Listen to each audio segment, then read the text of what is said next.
الحمد لله نحمده ونستعينه ونستغفره ونعوذ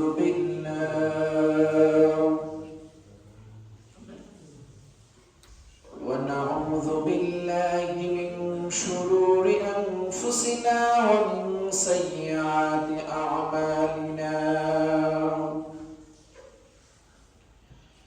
من يهد الله فلا مضل له ومن يضلله فلا هادي له ونشهد أن لا إله إلا الله وأن محمدا عبده ورسوله أرسله بالحق بشيرا ونذيرا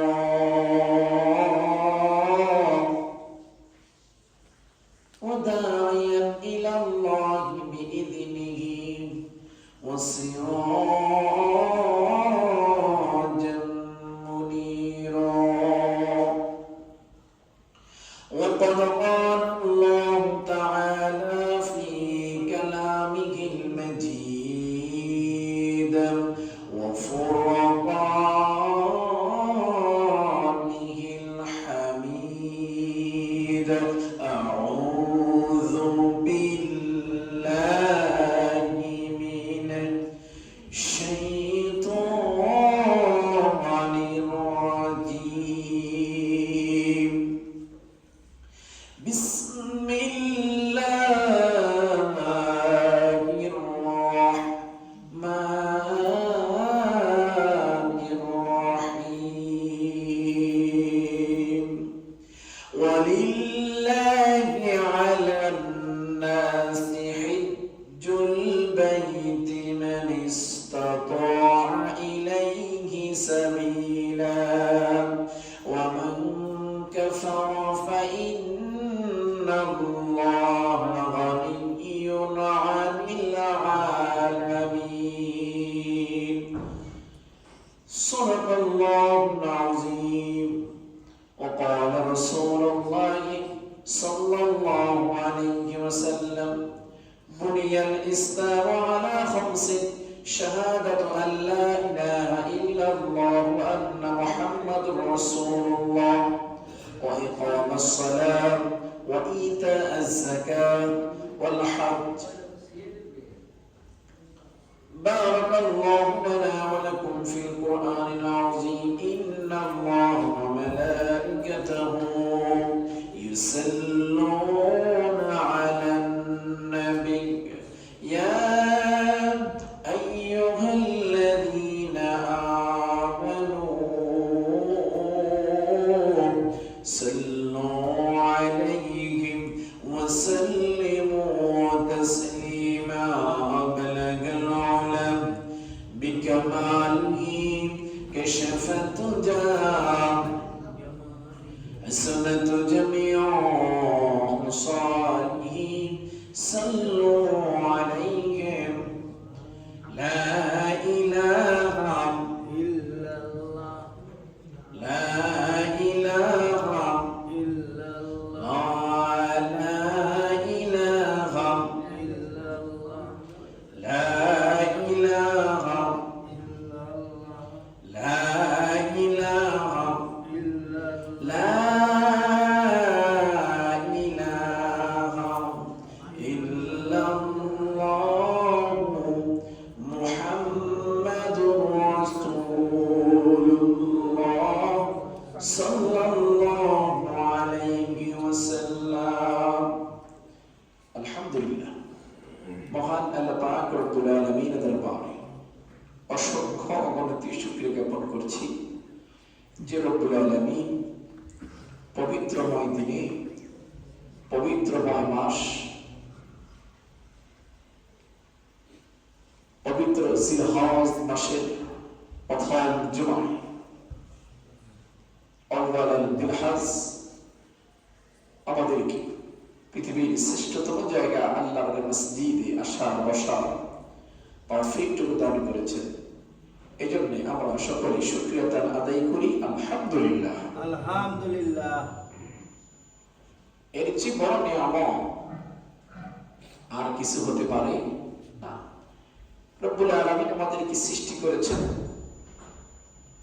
এটা বড় নিয়ামত। আমাদেরকে তিনি রিজিক দিচ্ছেন, আমাদের পালন কর্তা, লালন কর্তা, সব কিছুরই মালিক আল্লাহ। সেই রব, সে মালিকের দরবারে সেজদায় উন্নত অসংখ্য অবরোধ হাজার কোটি শুকরিয়া জ্ঞাপন করছি, আবার পড়ছি আলহামদুলিল্লাহ। আলহামদুলিল্লাহ। দুরূদ ও সালাম পেশ করছি মানবতার মুক্তির দিশারি নবীদের নবী সরদার আলম আখিরি জবান নবী নবী মুহাম্মদুর রাসূলুল্লাহ সাল্লাল্লাহু আলাইহি ওয়াসাল্লাম। শহীদদের সর্বোচ্চ আত্মার মাগফিরাত কামনা করছি, যারা দ্বীনের জন্য, ইসলামের জন্য তাদের বুকের তাজা রক্তকে বিলীন করে দিয়ে আল্লাহর জমিনে আল্লাহর দ্বীনকে বাস্তবায়ন করার চেষ্টা করেছেন। আল্লাহ পাক যেন ওই সমস্ত ব্যক্তিদেরকে জান্নাতের সুস্থ মাকাম, সুউচ্চ মাকাম জান্নাতুল ফেরদাউস নসিব করে দিশে করুন, আমিন আমিন। বিশেষ করে এই দুনিয়ার মধ্যে থেকে যারা বিদায় নিয়ে চলে গেছে, গত রবিবার আমার দাদি শাশুড়িও দুনিয়ার সফর শেষ করে ইন্তেকাল করেছেন। ইন্না লিল্লাহি ওয়া ইন্না ইলাইহি রাজিউন। আল্লাহ পাক যেন ওনাদের সহ সকল কবরবাসীর কবরগুলো কিয়ামত পর্যন্ত জান্নাতের বাগান হিসেবে কবুল করে সেগুলো আমিন আমিন। সম্মানিত মুসলিম, যে মাসে আমরা আল্লাহর ঘরে হাজিরা দিতে এসেছি, যে মাসে আমরা মসজিদে আগমন করতেছি, গুরুত্বপূর্ণ একটা ফজিলতময় মাস, পবিত্র জিলহজ। যেই মাসে, যে মাসটাকে বলা হয় অন্যান্য মাসের চেয়ে অনেক অনেক গুরুত্বপূর্ণ এবং ফজিলতময় একটা মাস, পবিত্র জিলহজ মাসে। জুড়ে বলেন সুবহানাল্লাহ। ইয়াউমুল আরাফা, এটা আরাফার মাস। যে আরাফার ময়দানে রাসূল করিম সাল্লাল্লাহু আলাইহি ওয়াসাল্লাম বিদায় হজের ভাষণ দিয়েছিলেন, অবস্থান করেছিলেন। হাজিরা সেখানে ধর্মী দিচ্ছে, ইমানদার বেঈমান পার্থক্য হচ্ছে, মুনাফিক চিহ্নিত হচ্ছে। শয়তানকে পাথর মারার জন্য হাজিরা তৈরি হয়ে আছে। এমন একটা সময়, এমন একটা মাস, যে মাসের মধ্যে আমাদেরকে শত ব্যস্ততার মাঝেও আল্লাহ আমাদেরকে মসজিদে আনছেন, নামাজ পড়ার সুযোগ দিচ্ছেন। এর থেকে বড় নেয়ামত আর কিছু হতে পারে? হতে পারে না। যদি আমরা নেয়ামত মনে করিনি, আর যদি মনে করি যে না এই দিনটা তো অন্যান্য দিনের মতোই, তাহলে বলা হচ্ছে কপাল পোড়া আমরা, যারা অন্যান্য দিনের মতো দিনটাকে মনে করে। আল্লাহ রাব্বুল আলামিন বলেন যে 5টা স্তম্ভ বর্ণনা দাঁড়াতে হবে। স্তম্ভ হচ্ছে ওইটা জিনিস, এর বলা হয় বুনিয়াল ইসলাম আলা খামসিন। 5টা স্তরের মধ্যে, 5টা স্তম্ভের মধ্যে নতুন ইসলামের যে কার্যক্রমগুলো, আশহাদু আল্লা ইলাহা ইল্লাল্লাহ, আল্লাহ ছাড়া কি নাই, কোনো মাবুদ নেই। এটাকে আপনাকে প্রথম স্তম্ভ বুঝতে হবে, বিশ্বাস করতে হবে, মনে পানে রাখতে হবে। এটার উপরেই অটল থাকতে হবে, অটল থেকেই ইবাদত মশগুলে থাকতে হবে, আমল করতে হবে, এবং তারপরেই আপনি মৃত্যুর পরে আপনার জন্য জান্নাত। জন্য বলেন সুবহানাল্লাহ। ওয়া আন্না মুহাম্মাদুর রাসূলুল্লাহ, মুহাম্মদ রাসূলুল্লাহ জন্য বলি সাল্লাল্লাহু আলাইহি ওয়াসাল্লাম। এই মুহাম্মদ সাল্লাল্লাহু আলাইহি ওয়াসাল্লাম আল্লাহর বান্দা ও রাসূল, আল্লাহর বান্দা রাসূল, প্রেরিত রাসূল। যে প্রথম যে কথা আশহাদু আল্লা ইলাহা ইল্লাল্লাহ, আচ্ছা বলেন আমরা কি আল্লাহকে দেখছি? দেখি নেই। আল্লাহকে বিশ্বাস করি কি করি না? আমরা বাতাস দেখি, বিশ্বাস করি কি করি না? আমরা ফেরেশতা দেখি, বিশ্বাস করি কি করি না? এর জন্য বলা হয়েছে আলিমুল গায়ব ওয়াশ শাহাদা, গায়বকে বিশ্বাস করতে হবে, যে গায়বের কথা আল্লাহ রাব্বুল আলামিন কোরআনেই বলে দিয়েছেন। জোরে বলেন সুবহানাল্লাহ। আল্লাযীনা ইউমিনুনা বিল গায়ব, সূরা বাকারা শুরু করে বলেছে আল্লাযীনা ইউমিনুনা বিল গায়ব ইয়াকিমুনাস সালাত। আমরা যে নামাজ পড়তেছি, আমরা কি কেউ সরাসরি আল্লাহকে দেখতেছি? কিন্তু মনে প্রাণে ধারণ করতে হবে, মনের ভিতরে বিশ্বাস রাখতে হবে, আমি যে নামাজ পড়তেছি আল্লাহ আমাকে দেখতেছেন, অথবা আমি যে নামাজ পড়তেছি আমি আল্লাহকে দেখতেছি। জোরে বলেন না সুবহানাল্লাহ। এটার নাম ঈমান। এটার নাম কি? ঈমান। যে ঈমানের কথা বলা হয়েছে যে আশহাদু আল্লা ইলাহা ইল্লাল্লাহ, শাহাদাতের সাক্ষ্য দিচ্ছে আল্লাহকে দেখতেছি না, কিন্তু আমরা আল্লাহকে মনে প্রাণে বিশ্বাস করতেছি আল্লাহ আছেন। আল্লাহর কাছে আমাদেরকে একদিন যেতে হবে। কুল্লু নাফসিন যায়িকাতুল মাউত। দুনিয়া শুরু থেকে এই পর্যন্ত যত বাদশাহ বলেন, রাজা বলেন, যত শত্রু বলেন, জালিমবাজ বলেন, জুলুমবাজ বলেন, কেউ কি এই দুনিয়াতে চিরস্থায়ী থাকতে ছিল? থাকতে পারছে? কেউই পারেনি। এই যে একজন শয়তান, সেই পর্যন্ত কিয়ামতের সংকটিত হয়ে গেলে শয়তানও শেষ।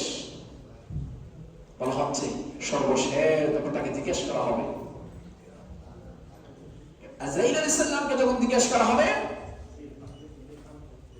আজরাইল আর কে আছে?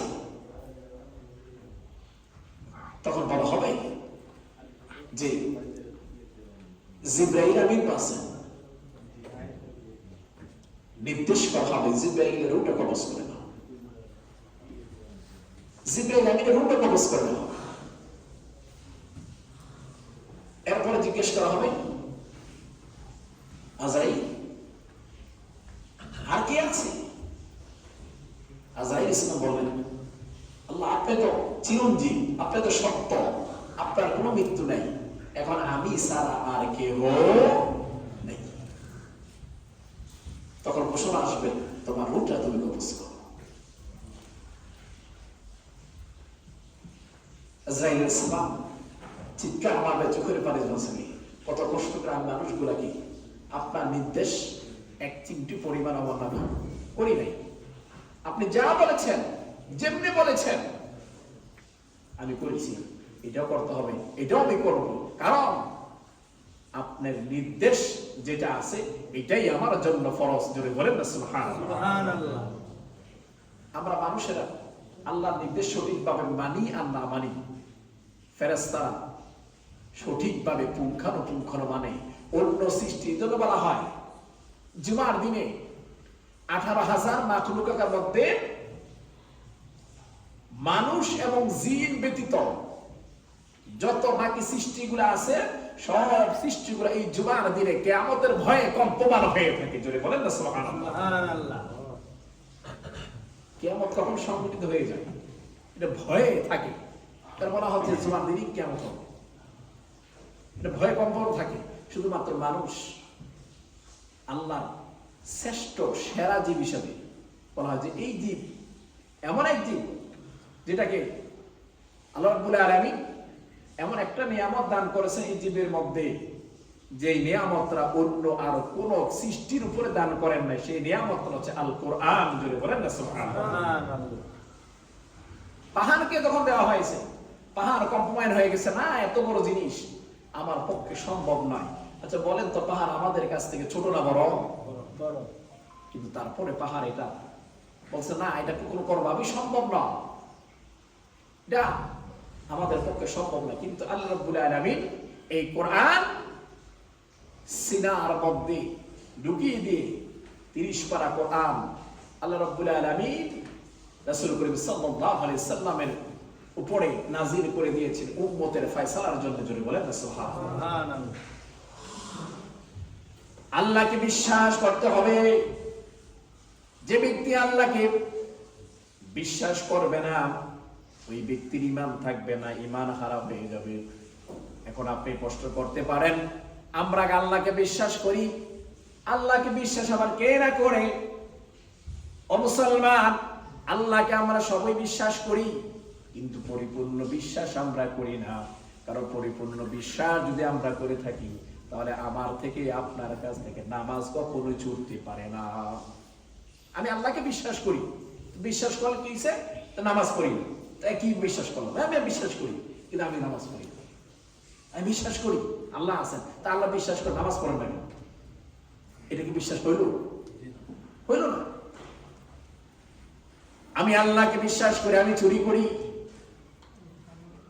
আল্লাহ রাব্বুল আলামিন বলেন, দুনিয়ার মধ্যে ও মুসলমান তোমাদের কার্যক্রম মানুষগুলা শুনে রাখো, মাখলুকাত যা আছে, সৃষ্টি যা আছে, সকল কিছু বিষয়ের খবর আমি আল্লাহ সবার আগেই জেনে ফেলি। জুড়ে বলেন না সুবহানাল্লাহ। সবার আগে আমি জানি। এটা তুমি টেনশন করা লাগবে না, চিন্তাও করা লাগবে না। আমি কি করে জানি, কেমনে জানি, এটা ব্যবস্থা আমি আল্লাহ করেছি। তুমি যখন চুরি করতে যাও, চুরি করো, ওইটা আর কেউ দেখুক আর না দেখুক আমি দেখি, এটা আর কেউ দেখুক আর না দেখুক আমি দেখি। মিথ্যা কথা বলো, সেটাও আর কেউ দেখুক আর না দেখুক আমি দেখি। হিংসামি করো, কুটনামি করো, ষড়যন্ত্র করো, যাই কিছু করো না কেন, যাই কিছু করো না করো, গীবত করো, শিকায়াত করো, যাই কিছু করো না কেন, যদি তোমার ভিতরে আল্লাহর ভয়টা পরিপূর্ণ থাকতো, যে আল্লাহ আমাকে দেখতেছেন, ফেরেশতারা লিপিবদ্ধ করতেছে, আল্লাহ আমাকে দেখতেছেন, ফেরেশতারা লিপিবদ্ধ করতেছে, এটার জবাব আমাকে দিতে হবে, এই কথা যদি মাথার মধ্যে থাকতো, এই কথা যদি মনের ভিতরে থাকতো, ওই মুসলমান দ্বারা কখনোই গুনার কাজ হইতো না। কখনই গুনার কাজ সম্ভব না। কারণ তিনি দেখতেছে, আল্লাহ তো সব আমাকে দেখতেছে, আমি কিভাবে করি? এই জন্য বলা হচ্ছে আমরা আল্লাহকে বিশ্বাস করতে পরিপূর্ণ না। নামাজে দাঁড়াই, কোন মতে নামাজটা পড়ি, সে নামাজের মধ্যে কোন মতে যদি আমরা আল্লাহকে, এই জন্য বলা হয়েছে দুইটা জিনিস নিয়ে নামাজ, তাহলে ওই নামাজটা পরিপূর্ণ আদায় হবে। এক, আল্লাহ আমাকে নামাজে দেখতেছেন। দুই, আমি আল্লাহকে দেখে দেখে আল্লাহর কুদরতে ভাই সেজদা দিচ্ছি। জোরে বলেন না সুবহানাল্লাহ। সুবহানাল্লাহ। এই দুইটা জিনিস সিম্পটম যদি মাথায় কাজ করে, ব্রেনে কাজ করে, তাহলে ওই ব্যক্তির নামাজে কোনো সমস্যা হবে। এই দুইটা আশহাদু আল্লা ইলাহা, আল্লাহকে আমার বিশ্বাস, পরিপূর্ণ বিশ্বাস করি। ওয়া আশহাদু আন্না মুহাম্মাদুর রাসূলুল্লাহ, মুহাম্মদ সাল্লাল্লাহু আলাইহি সাল্লাম আল্লাহর বান্দা ও রাসূল। এটাকে আমি বিশ্বাস, আল্লাহর বান্দা ও রাসূল। এইজন্য বলা হয় যে পাঁচটার মধ্যে দুইটাই চলে গেছে। তাওহীদের সাক্ষ্য, রিসালাতের সাক্ষ্য দিতে হবে। এজন্য বলা হয় আকিমুস সালাহ ওয়া ইতাইজ যাকাত ওয়া ইকামাস সালাহ। আমরা সকলে বলি, শুরুতে আমাদের কথাটা বলি নামাজ রোজা, কিন্তু এখানে আল্লাহ রাব্বুল আলামিন বলেছেন নামাজ আর কি, নামাজ আর যাকাত, নামাজ আর যাকাত। নামাজের পরে যাকাতের কথা বলা হয়, কিন্তু আমরা সব নামাজ রোজা করে ফেলি। যে নামাজ আর যাকাত, যে ইসলাম ইকামাস সালাহ ওয়া ইতাইজ যাকাত, যে নামাজ আদায় করতে হবে পরিপূর্ণ আদায়। ঠুমকানো নামাজ আদায় না। ফজর পড়লে যোহর নাই, যোহর পড়লে আসর নাই, আসর পড়লে মাগরিব নাই, মাগরিব পড়লে এশা নাই। এরকম নামাজের কথা আল্লাহ বলেছে। এরকম ঠুম করে নামাজ পড়ে আল্লাহর সাথে তামাশা করার জন্য বলা হয়। আল্লাহ বলেছেন তুমি আমাকে বিশ্বাস করো, পরিপূর্ণ বিশ্বাস করতে হবে। আসতেছে কুরবানি, সব মানুষ আমরা হাওলাত করি, ঋণ করি, কুরবানি তো রেডি হয়ে যাই। বলছে নামাজ নাই, আপনার কুরবানি তো নাই। আগে নামাজ পড়তেন, কারণ নামাজ পড়লে আপনি মুসলমান থাকবেন। মুসলমান না কুরবানি, হিন্দু বৌদ্ধ খ্রিস্টানের কুরবানি না, বিধর্মীদের জন্য কুরবানি না। আগে নামাজ, আপনাকে পরিশুদ্ধ হতে হবে, নামাজ আদায় করতে হবে। আপনি হজ করতে যাবেন, সারা বছর নামাজের খবর নাই, জিলহজ মাস আসার সাথে সাথে হজের জন্য দৌড়াচ্ছেন, হজ যাবেন, এই হজ তো কোনো কাজে আসবে না। এটা শুধুমাত্র আল্লাহর সাথে তামাশা ছাড়া আর কোনো কিছুই না। লক্ষ লক্ষ টাকা মানুষের মেরে খাচ্ছেন, সেখানে যাওয়ার জন্য রেডি হয়েছে। হজ গেলে সেখানে ওই চিন্তা আছে, হাজার আসাদে একটা নি চুমা দিতারি, আল্লাহ তো কইছে চুমা একটা দিলে সব গুনাহ মাফ হইব। আল্লাহ কইছে সব গুনাহ মাফ করলে পরের হক মাফ করি না। সেখানেও তামাশা, সব মাফ করে দেওয়া লাগছে, ঠিক আছে শিরিক, হ্যাঁ এটা তো মাফ করি না, বড় গুনাহ। ইন্না শিরকা লাযুলমুন আযীম, এটা বড় গুনাহ, বড় জুলুম। এটাও মাফ করে, যদি আমি আল্লাহ এটাও মাফ করে দিলাম, কিন্তু পরের হক মাফ করা এটা আমার পক্ষে সম্ভব নয়। এটা যার থেকে মানা হয়েছে তার থেকেই এটার দায় দাবি নিয়ে আসতে হবে, আর না হয় এটার জন্য জাহান্নামে যেতে হবে। যদি বলেন না, পরিশুদ্ধ হতে হবে। আপনি কর্মচারী রাখছেন, বেতন দেন না, কিন্তু যখন আপনার সাথে আলোচনা হয়, কথা হয়, তা আপনার মুখ থেকে এরকম বের হয় যারা মুফতি আপনার কাছে ফেরি। দুনিয়ার সব আমল তাদ্দর আপনার কাছে ছোট হয়ে যায়, সব কিছু সহজ হয়ে যায়, কিন্তু আপনি কর্মচারী ঠকান। আপনি মানুষের ঋণ দেন না, মানুষের হাওলাত করে টাকা দেন না, মানুষের দোকান বাকি খেয়ে টাকা দেন না। দোকানের মধ্যে টাকা পড়ে আছে, বাকি পড়ে আছে, আপনার খবর নাই। একদিন বাকির কথা খেলে এর পরের দিন আরেক জায়গাতে ঘুরে আসতেছেন। আপনার জন্য হজ না, আপনার জন্য কুরবানি না, আপনার জন্য কোনো কিছুই না। আগে আপনি ওই হক আদায় করেন, আর না হয় দরকার নাই, দরকার নাই। মুসলমান এগুলো বুঝতে হবে। ছোটখাটো বিষয়, খুব কঠিন একটা বিষয়। অন্তরকে সরবরাহ হয়েছে, অন্তরকে আপনি কি করতে হবে? খালেস করতে হবে। ছোট্ট একটা হাদিসের কথা বলছেন, আখলিস দীনাকা ইয়াকফিকাল আমালুল কলিল। অল্প আমলই যথেষ্ট, নাজাতের জন্য যথেষ্ট, যদি হয় সে আমলটা বিশুদ্ধ, যদি সে আমলটা সহিহ, যদি হয় সে আমলটা একনিষ্ঠ আল্লাহর জন্য। যদি বলেন না সুবহানাল্লাহ। একদম ছোট কথা বলা হয়েছে, আমলকে সহিহ করা যায়, নিয়তকে সহিহ করেন।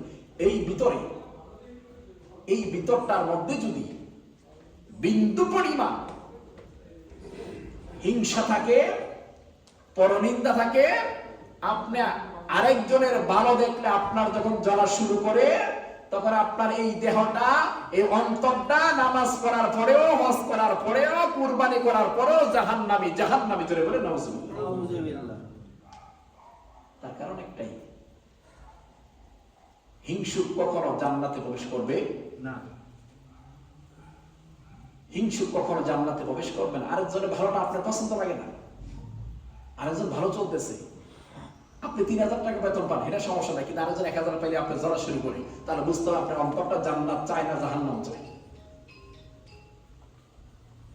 এই জন্য মুসলমান আমাদেরকে খালেস করতে, আমাদেরকে নিয়ত করতে হবে, আমরা যেন পরিপূর্ণরূপে আল্লাহ সুবহানাহু ওয়া তাআলা ইবাদত বন্দেগী করি, কাটিয়ে যেতে পারি। আমরা যার ভিতরের আমাদের সমস্ত গুনাহকে মাফ করাইতে পারি। এই আরাফার যদি বলা হয় দোয়া কবুলের সময়, 9 তারিখ জিলহজ মাসের 9 তারিখ বৃহস্পতিবার হচ্ছে আরাফা।